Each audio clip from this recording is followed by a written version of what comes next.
आनंद धाम की ओर धर्म प्रसंग में महापुरुष स्वामी शिवानंद जी महाराज, अध्याय 71, पृष्ठ संख्या 221।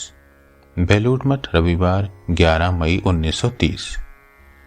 रात में एक दक्षिण भारतीय सन्यासी ने आकर महापुरुष महाराज को प्रणाम किया और अपने हृदय की वेदना प्रकट करते हुए कहा, महाराज, मैं भगवान को सर्वभूतों में देखना चाहता हूँ।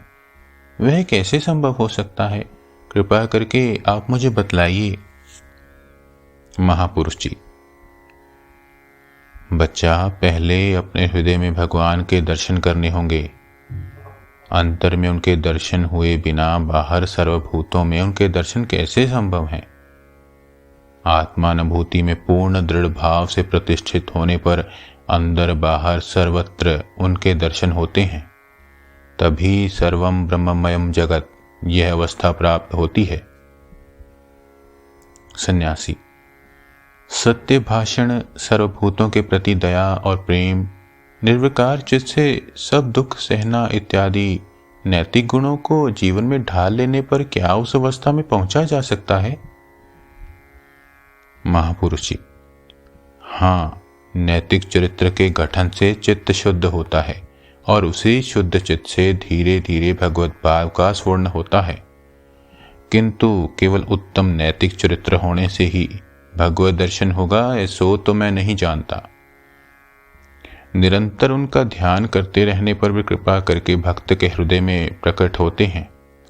उनका ध्यान चाहिए, सर्वदा उनका स्मरण मनन चाहिए। सत्य स्वरूप, विभु, प्रेममय, सर्वशक्तिमान चैतन्य स्वरूप सच्चिदानंद का चिंतन करते करते मनुष्य क्रमशः सच्चिदानंद स्वरूप हो जाता है। येन केन प्रकारेण एक बार भगवान को हृदय में प्रतिष्ठित कर सकने से ही सब हुआ समझो। फिर अलग नैतिक चरित्र के गठन की आवश्यकता नहीं रह जाती। सत्य, दया, प्रेम, ये सब सद्प्रवृत्तियां तब अपने आप ही आ जाती हैं। ठाकुर कहते थे, बाप जिस लड़के का हाथ पकड़कर चलता है उस लड़के के गिरने का भय नहीं रहता। वास्तविक बात क्या है जानते हो बच्चा? कृपा, कृपा। वे कृपा करके यदि दर्शन दें तभी मनुष्य उनके दर्शन पा सकता है। साधन भजन यह सब तो मन को भगवान मुखी बनाने का उपाय मात्र है। यह कहकर महापुरुष जी मधुर कंठ से गाना गाने लगे, जिसका आशय यह है, तुम यदि दर्शन ना दो तो तुम्हें कौन देख सकता है? तुम यदि अपने समीप ना बुलाओ तो चित्त क्या सहज ही तुम्हारी ओर दौड़ सकता है? तुम पूर्ण हो, परात्पर हो, अगम्य और अपार हो। हे नाथ, किसकी सामर्थ्य है जो तुम्हें ध्यान में पकड़ सके? मैं मन को कितना समझाता हूँ कि तुम मन और वाणी के अगोचर हो, फिर भी मेरे प्राण तुम्हें देखने के लिए व्याकुल हैं। हे लाज रखने वाले प्रभु, इस दीन को दर्शन देकर दुखों का नाश कर दो और हृदय शीतल कर दो। बड़े तन्मय होकर गाना गाने के बाद धीरे धीरे महापुरुष महाराज बोले, ठाकुर कहते थे, कृपा समीर तो बह ही रहा है, तू अपना पाल फहरा देना। इस पाल फहराने का अर्थ है पुरस्कार, साधन भजन। अब पहले अपने आप को भगवत कृपा की उपलब्धि के योग्य बनाना होगा साधन भजन द्वारा। शेष उनकी कृपा। निरंतर उनका स्मरण मनन, उनका ध्यान करते करते मन प्राण शुद्ध हो जाते हैं और शुद्ध मन में अपने आप ही भगवत भाव का स्वर्ण होता है। भगवत कृपा प्रकट होती है। फिर तुम लोग तो साधु हुए हो, सब कुछ छोड़ छाड़ कर उनका आश्रय लिया है।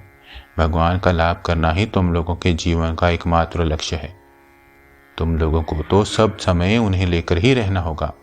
ठाकुर की वाणी में है ना कि मधुमक्खी फूल पर ही बैठती है, मधु का ही पान करती है। उसी प्रकार तुम लोगों को भी सोते, स्वप्न देखते, जागते और सब अवस्थाओं में भगवान को लेकर ही विलास करना। उनका ध्यान, उनका नाम जप, उनका स्मरण मनन, उनका विषय पाठ चर्चा, उनके समीप प्रार्थना, यह सब लेकर ही तुम लोगों को रहना होगा। तभी जीवन में सच्चा आनंद और शांति पाओगे और तभी उनके आश्रय में आना ही सार्थक होगा। भगवान है अंतर्यामी।